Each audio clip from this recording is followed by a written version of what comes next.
Politics की जो शुचिता है ना, बृजमोहन श्रीवास्तव, उस पर सवाल पूछ रही हूं आपसे। छोड़ दीजिए बीजेपी, छोड़ दीजिए कांग्रेस, और मैं सवाल ये पूछ रही हूं कि आपकी पार्टी को तो नेचुरली करप्ट पार्टी बोला गया था। 70,000 करोड़ की पार्टी थी आपकी, भ्रष्टाचार करने वाली। अजीत पवार इधर आ गए तो यह हुआ कि अजीत पवार तो महाराष्ट्र कोऑपरेटिव बैंक घोटाले में आरोपी है नहीं, उनकी कंपनी का नाम है लेकिन उनका और उनकी पत्नी का नाम नहीं है। चलिए यह भी दलील मान ली गई। अब तो सीधे शरद पवार को न्योता भेज रहे हैं आप। गरिमा जी, देखिए कि जो न्योता है वो तो देश के प्रधानमंत्री आदरणीय नरेंद्र मोदी जी ने दिया है, मैं उसकी बात नहीं कह रहा। लेकिन जो प्रश्न आपने आज उठाया, जो खरगे साहब के पटना में दिए गए बयान से जुड़ा हुआ है, उस पर बात करना जरूर ठीक होगा। इस मौके पे हम लोग लगातार इस बात को कहते थे कि आखिर INDIA का एजेंडा क्या है, वो देश के लिए क्या प्रोग्राम लेकर आ रहे हैं, किस प्रोग्राम को लेकर वो INDIA को उन्होंने इकट्ठा किया है। तो ये बात पिछले 4 महीने से प्रश्न पूछते पूछते इसका जवाब आज आदरणीय खरगे साहब ने पटना में दे दिया। ये पूरा जो प्रोग्राम है, जो पूरी जो मुहिम है INDIA की, वो सिर्फ इसी बात को लेकर है कि अगर ईडी में जो उनके बहुत सारे लोग जो ईडी और CBI की जांच के दायरे में है, जेल में भी है, जेल से बाहर भी आ रहे हैं, उन लोगों को बचाने की ही बस एक रणनीति है जिसके तहत INDIA चुनाव लड़ रहा है। ये तो आज बिल्कुल स्पष्ट कर दिया आदरणीय खरगे साहब ने।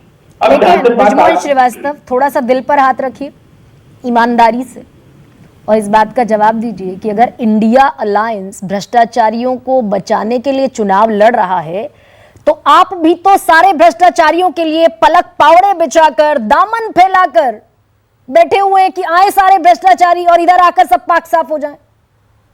गरिमा जी, मैं इसको फिर स्पष्ट कर दूं कि एनडीए में जितने भी लोग जिनके बारे में चर्चा चलती है, अधिकतर लोग तो वो हैं जिनके खिलाफ शिकायतें की गई थी, लेकिन उन शिकायतों में कोई हकीकत नहीं पाई गई।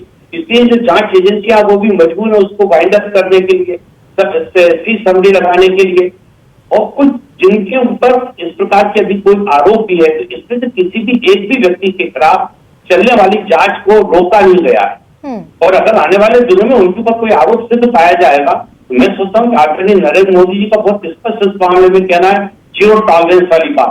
जीरो टॉलरेंस अपने लिए हो जाता है जब क्लोजर रिपोर्ट दाखिल हो जाएगी। बृजमोहन श्रीवास्तव, जब क्लोजर रिपोर्ट दाखिल हो जाएगी, EOW economic offence wing which comes under the chief minister, मुख्यमंत्री के तहत EOW आता है, जब वो क्लोजर रिपोर्ट दाखिल कर देगा तो कहां से आरोप साबित होंगे? गरिमा जी, आप बिल्कुल ठीक बोल रही है कि वो ऐसे विभाग मुख्यमंत्री जी के अधीनस्थ होते हैं, लेकिन ये भी उतना सच है कि जो वहां पे जांच करने वाले जो अधिकारी हैं हमारे, वो किसी भी तथ्य को नकार नहीं सकते अगर किसी ने सबूत किया हो। जैसे कि आदरणीय अजीत पवार के बारे में बात चलती है, तो मैं स्पष्ट कर दूं कि जिस दौर में उनके आरोप लगाए, उनके विभाग का कुल 2.5 साल का जो बजट था वो 13,000 करोड़ का था। और ये मैं जब कह रहा हूँ तो पूरी जिम्मेदारी से कह रहा हूँ, उस समय 70,000 करोड़ का उन पे आरोप लगा।